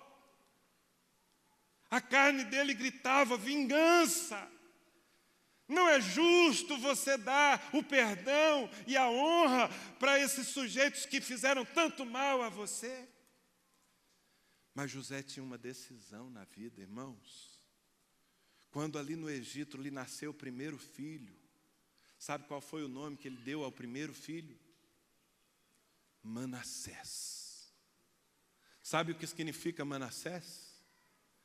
Deus me fez esquecer.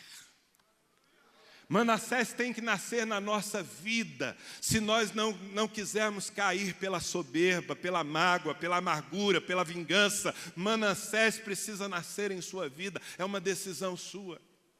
Paulo dizia, esquecendo-me das coisas que para trás ficam, e avançando para as que estão adiante de mim, prossigo para o alvo, pelo prêmio da soberana vocação de Deus em Cristo Jesus. Esquecendo-me, faça assim, esquecendo-me. Meu amado, não deixe as lembranças, as amarguras mudar o teu coração. Então José toma a decisão, diante daqueles irmãos, ele os levanta, ele diz a eles, é uma das histórias, é quase impossível você ler aquilo e entrar na cena e não chorar. Eles estão agora com medo, porque conheceram José, esperavam vingança, mas José diz, não, meus irmãos, chorando, abraçando, beijando, não foram vocês que me enviaram para o sofrimento.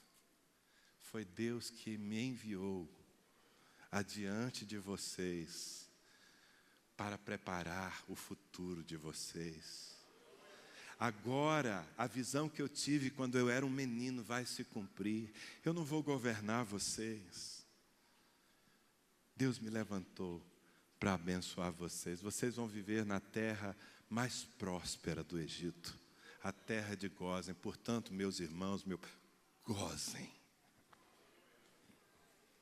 Fala a verdade, esse homem precisa ser seguido nos seus passos. Os cenários mudaram, as roupas mudaram.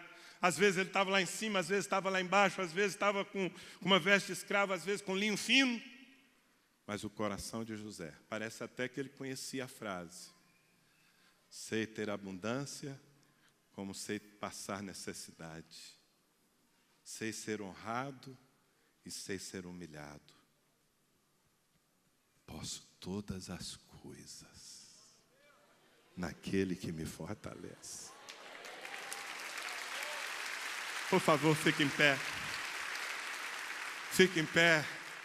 Porque o mundo clama por José. Nós estamos numa crise de liderança. Nossa nação não tem governo, não tem líder. E sabe onde é que vão surgir os líderes dessa geração? Vão surgir aí nessas experiências da vida. Homens e mulheres que dizem: a vida pode mudar, meu coração é de Deus. Eu sou servo. Amém? Levante as suas mãos aos céus, querido. Deus falou com você? Quantos podem dizer: Deus falou comigo nessa noite? Então vamos fazer o seguinte: não deixa Deus falando sozinho, não. Responde agora. Gasta um tempinho orando. Você abre a sua boca e diga alguma coisa em resposta ao que Deus lhe falou. Talvez você está passando por um período assim. Alguns aqui estão no cárcere, sofrendo injustiças. Outros estão num tempo de ventos favoráveis, tudo dando certo, túnica colorida. Não chega a ser um linho fino, mas tá bom. Quem sabe você está sendo traído, está perdendo, acabou de perder coisas preciosas na sua vida. Mas olha para o Senhor, olha firme para o Senhor. Você é um servo. Se você está no trono, você é um servo. Se você está no cárcere, você é um servo. Se você está passeando na casa do seu pai, você é um servo. Se você está sendo vendido numa praça de escravos, você é um servo. Você é homem de Deus, é mulher de Deus. Enquanto você ora, nós vamos ouvir essa canção, mas eu quero que você ore.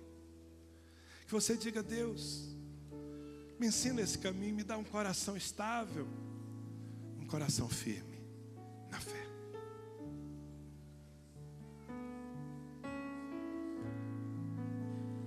Perto quero estar,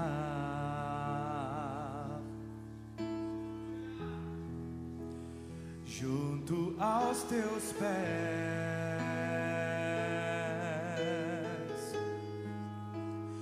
pois prazer maior não há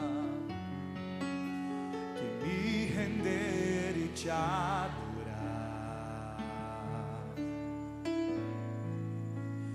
Tudo que há em mim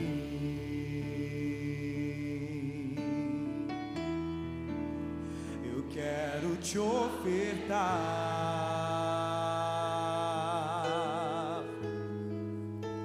mas ainda é pouco, eu sei, se comparado ao que ganhei. Não sou apenas servo, teu amigo me tornei.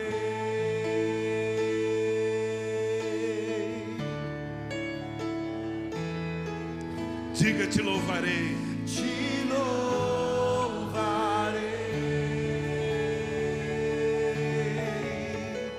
Não importam as circunstâncias, adorarei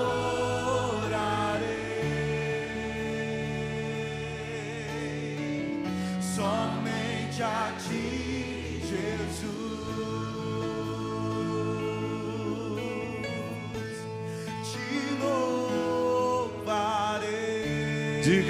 Diga pela fé: eu te louvarei, Senhor. Não importam as circunstâncias, meu cenário. Adorarei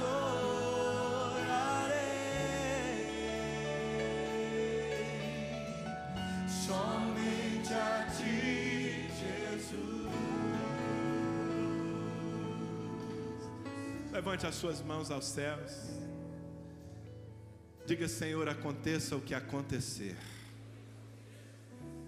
eu sou teu. Para mim viver é Cristo e morrer é lucro. Eu te peço, meu Deus, diga, que a tua graça me sustente. A tua graça me basta. O teu poder se aperfeiçoa na minha fraqueza. Eu não sei em que cenários vou viver. Não sei quantas coisas vou ter que perder. E nem tudo que vou ganhar. Mas uma decisão eu tomo hoje. Se eu perder tudo, eu não perderei a minha fé. E eu não deixarei de te servir. E se eu ganhar tudo, eu não perderei a minha fé. E eu não deixarei de te servir. Espírito Santo, ajuda-me a ser fiel a esta decisão. Em nome de Jesus. Amém. Glória a Deus.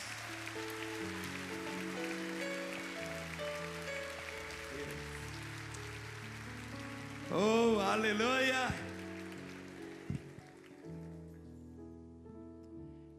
Dá vontade de ficar a noite inteirinha bebendo, não é verdade?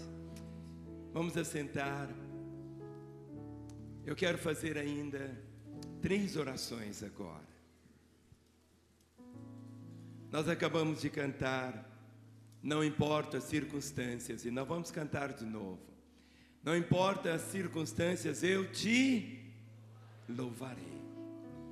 E nós vamos louvar o Senhor agora. A despeito de qualquer circunstância, nós vamos trazer a nossa vida, trazendo o nosso melhor ao altar do Senhor. Quando você vai trazer os seus dízimos e as suas ofertas. Esse é um momento assim tão precioso. Tem pessoas que só de ouvir falar sobre isso vão embora, não é assim? E ele acaba deixando para trás o grande privilégio de vivenciar essa realidade. Nós vamos trazer o nosso melhor nesta hora. Levante bem alto uma das suas mãos. Diga: Senhor Deus, eu acabei de cantar. Não importam as circunstâncias, eu te louvarei. Eu serei fiel ao Senhor. E nesse período, é o período que mais eu devo semear. Senhor, abençoe o meu irmão, para que o espírito de gratidão, de fidelidade, o envolva. Amém. Nós ouvimos de José. Ele foi fiel. O Senhor disse: se alguém é fiel no pouco, sobre muito eu o colocarei. Há muitos que querem ser fiéis no muito, mas se ele não é fiel no pouco, ele nunca vai ser fiel no muito. Porque o reino de Deus é estabelecido através de leis espirituais. Quando você traz o seu dízimo ao Senhor, você está trazendo a sua própria vida mais uma vez. Nós somos dele. Algo que José nunca perdeu foi a convicção que ele era de Deus. As circunstâncias podiam ser as mais terríveis, mas ele sabia de quem ele era. Nós fomos comprados por ele, somos dele. Quando você traz os seus dízimos ao Senhor, a 10ª parte de tudo que Deus te confia, você deixa. O Senhor contempla e vê. E Ele diz: esse é fiel.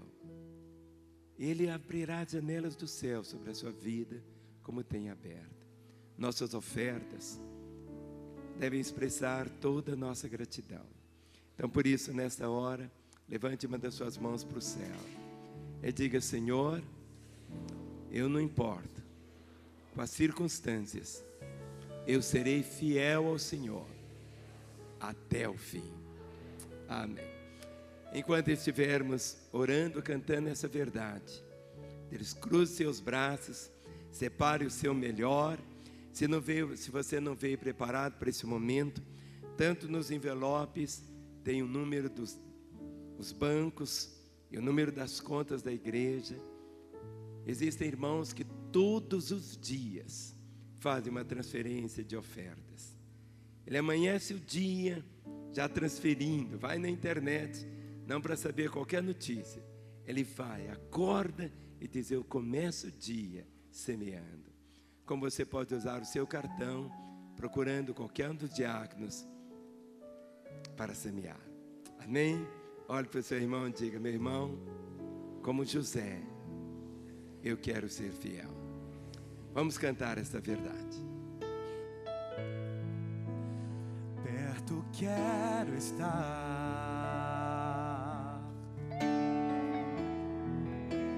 junto aos teus pés,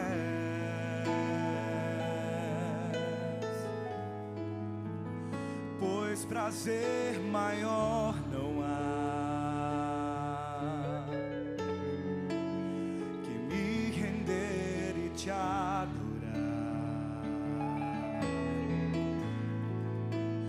Tudo que há em mim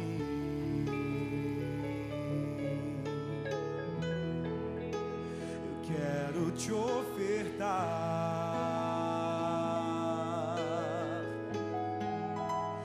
mas ainda é pouco, eu sei,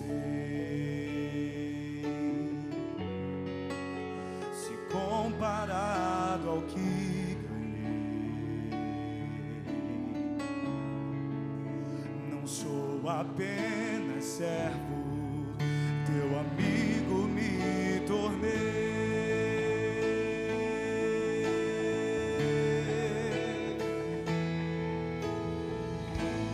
Te louvarei,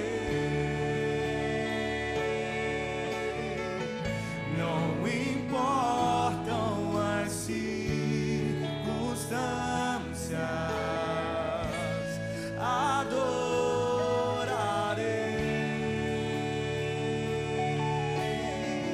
somente a ti, Jesus. Te louvarei, te louvarei,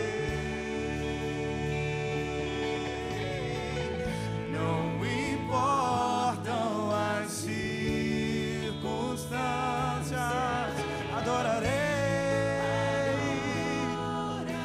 somente a ti, Jesus, somente a ti, Jesus. Declare a Ele nessa noite.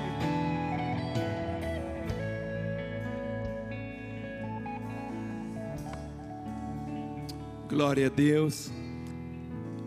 Enquanto os diáconos se aproximam, eu queria deixar com todos que nos visitam uma lembrança do dia que você veio aqui em Lagoinha. Por favor, fiquem em pé, todos vocês que nos visitam. Queremos deixar, é um postal, uma lembrança para você, você vai receber. E no final da reunião, eu gostaria que você pudesse fazer duas coisas. Essa parte aqui você vai destacar, é sua, e essa aqui você vai preencher. Eu gostaria que você preenchesse, e bem no finalzinho você vai encontrar 3 quadrinhos no final. O último diz assim: quero conhecer mais a Jesus Cristo. Se você marcá-lo, nós vamos enviar para você, aonde for, inteiramente de graça, um curso bíblico por correspondência.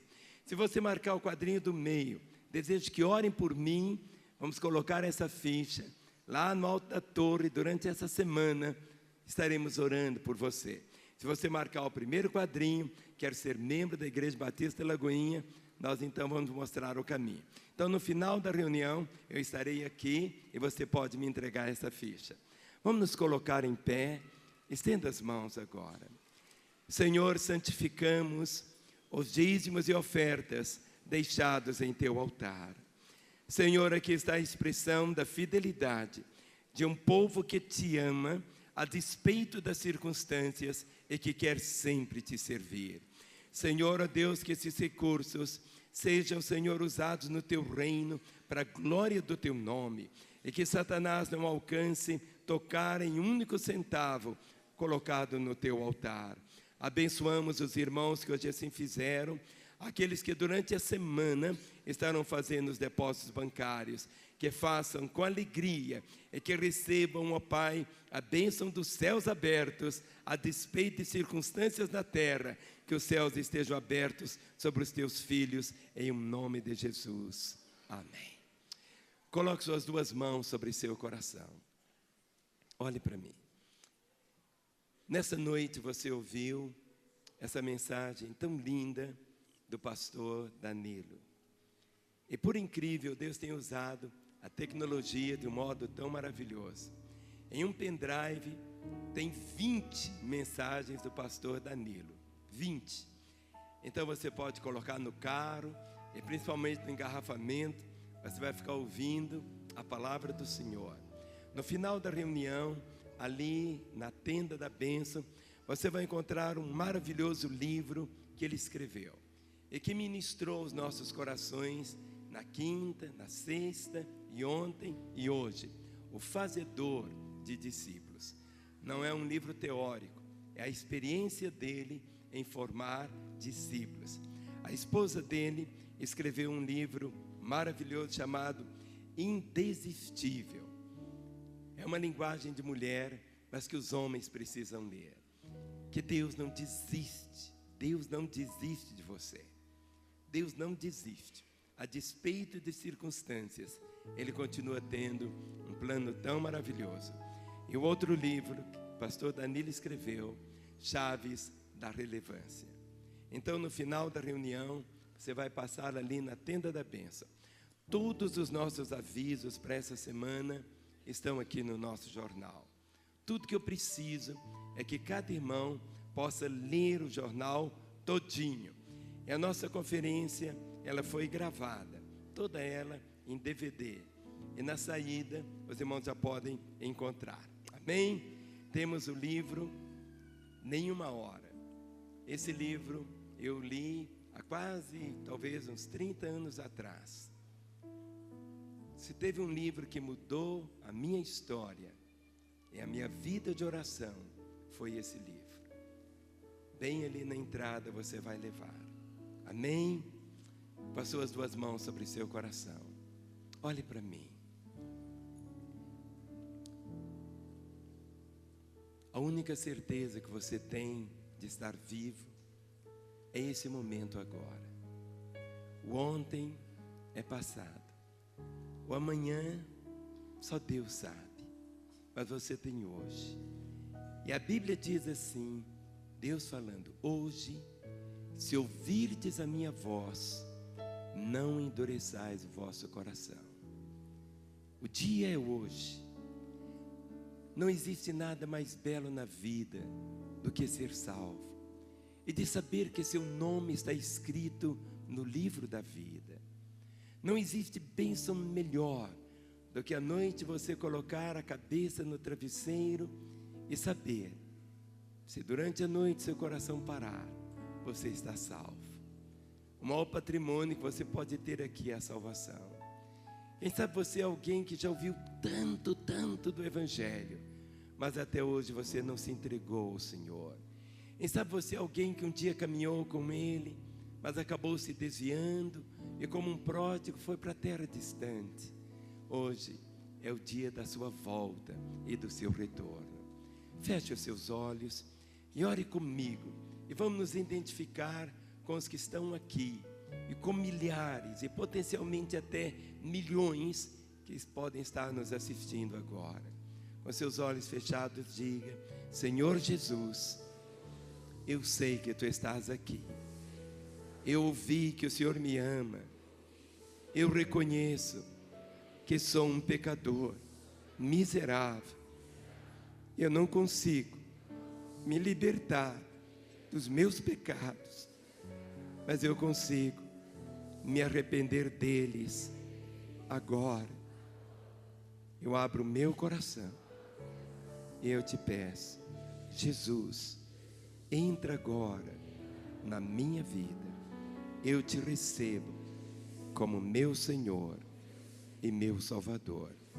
E eu, Jesus, que andei contigo, mas me afastei, arrependido eu volto, não na esperança, mas na certeza da tua misericórdia em perdoar-me. Continue com seus olhos fechados. Eu quero fazer uma oração agora, você não vai repeti-la, mas eu quero orar com você, que pela primeira vez orou dizendo: Jesus, entra na minha vida. Jesus, eu te recebo como meu Senhor e Salvador. Quero orar por você que andou nos caminhos dele e se afastou, mas que hoje volta aos caminhos dele. Você que hoje toma Jesus como seu Senhor e Salvador, ou você que volta aos caminhos dele, eu quero orar sobre você.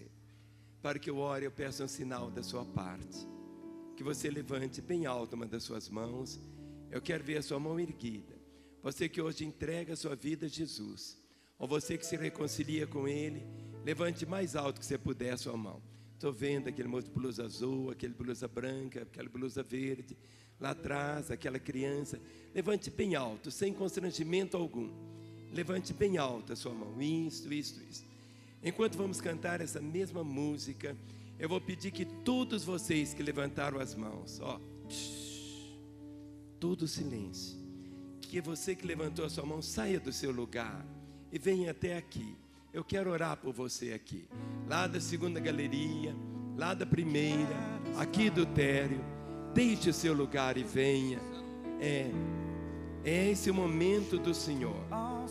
Esse veio dizendo: eu estou precisando muito. Todos nós estamos precisando muito do Senhor. Meu irmão, fale com a pessoa que está ao seu lado. Todos em pé agora, ninguém assentado. É hora de batalha espiritual. Fale com a pessoa que está ao seu lado. Como está a sua vida com Deus? Como está a sua vida com Deus? Esta é a hora de Deus para a sua vida. Não é amanhã, é agora. Lá da segunda galeria, da primeira, aqui do térreo. Esse é o momento também para você. Mesmo onde você estiver nos assistindo, você pode falar: Jesus, entra na minha vida. Ele vai entrar. Ou você que estava longe, é a hora de você voltar. Esse telefone que aparece agora, 3429-9550. Pode ligar agora. Nós vamos conversar com você, orar com você e colocar a sua vida na vida de Deus o Pai. Estamos aqui em Belo Horizonte, código aqui é 31 3429 9550. Pode ligar agora, daqui 10 minutos ou amanhã, mas procure fazer isto agora. Igreja, estenda as mãos sobre estas vidas. Queria pedir aos meus queridos pastores para se aproximarem. Minhas pastoras, impondo as mãos sobre esses que estão aqui. Mais vidas estão chegando. Meus pastores, abracem os que estão chegando. Vocês estão aqui ajoelhados, podem ficar em pé. Olhem para mim, podem ficar em pé. No momento quando você disse: Jesus, entra na minha vida, o milagre dos milagres aconteceu. Ele entrou para nunca mais sair. Tudo será tão novo a partir de agora. Chega aqui bem pertinho de mim. Pode chegar. Pai, na autoridade do nome de Jesus, o teu Filho, desligamos destas vidas todo o poder das trevas.